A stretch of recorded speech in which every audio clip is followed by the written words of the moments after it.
Bienvenue à vous qui regardez cette vidéo, donc afin de voir l'avancement du projet Formule D pour relancer la communauté Formule D sur internet. Donc alors j'en suis là à un point où je fais des tests donc en ligne droite. Donc je vais vous présenter un peu ce que ça donne pour l'instant. Donc voici mon interface. Donc l'interface va être un peu changée par rapport à la précédente. Du fait que je la trouvais pas très ergonomique. Donc nous aurons un bandeau de tête, donc ici, qui nous indiquera en fait la météo, le tour dans lequel vous vous trouvez, et combien il vous reste, et votre position. Vous aurez en dessous un panneau donc avec une sorte d'historique en fait de tous les jets qui vont être effectués.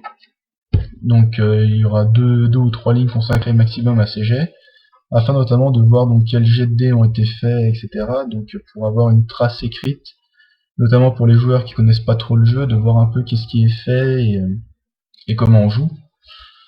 Donc voilà, et ensuite donc la partie principale, donc qui sera la partie centrale du jeu, donc qui va être la fenêtre entre ces deux bandeaux.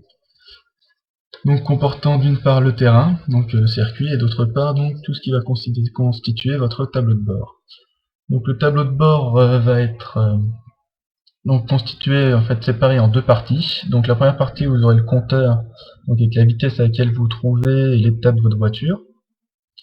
Et la deuxième partie constituera en fait le classement, en fait la feuille de route, le tableau qui récapitulera en fait les voitures où est-ce qu'elles en sont, et vous pourrez notamment cliquer sur les voitures pour afficher leur état, combien il leur reste de pneus, de freins, etc.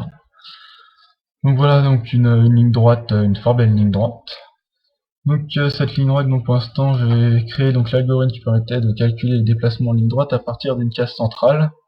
Donc j'ai réussi à faire ça, ce sera pas plus compliqué après à créer à partir d'une case sur le côté ou dans un virage, donc je sais déjà comment je vais me prendre pour le faire. Donc il n'y aura normalement pas trop de difficultés. Donc par exemple là je vais lancer le dé, donc je clique dessus, je fais 7. Donc vous voyez que notre voiture est positionnée au départ dans cette case-ci, et donc de la même façon donc, que dans le formule D précédent.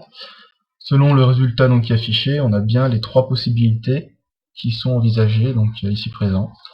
Donc 1, 2, 3, 4, 5, 6, 7. Donc on a bien nos trois cases accessibles donc depuis la voiture. Ce système prend aussi en compte les obstacles, du fait que j'ai déjà fait des tests, bon ici ils ne sont pas présents. J'avais fait des tests donc notamment si une voiture se trouvait sur le chemin ou en travers. La voiture donc, qui avance doit bien effectivement du coup effectuer des mouvements différents, et les trois cases ici du coup ne sont plus les mêmes s'il y a des voitures sur le chemin.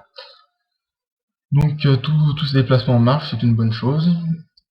Ensuite, que vous dire de plus, sur l'interface, je ferai en sorte que tout puisse se faire avec une seule souris, et non comme dans l'autre jeu où on avait par exemple, si on voulait déplacer le terrain pour aller voir d'autres endroits, on devait utiliser la main.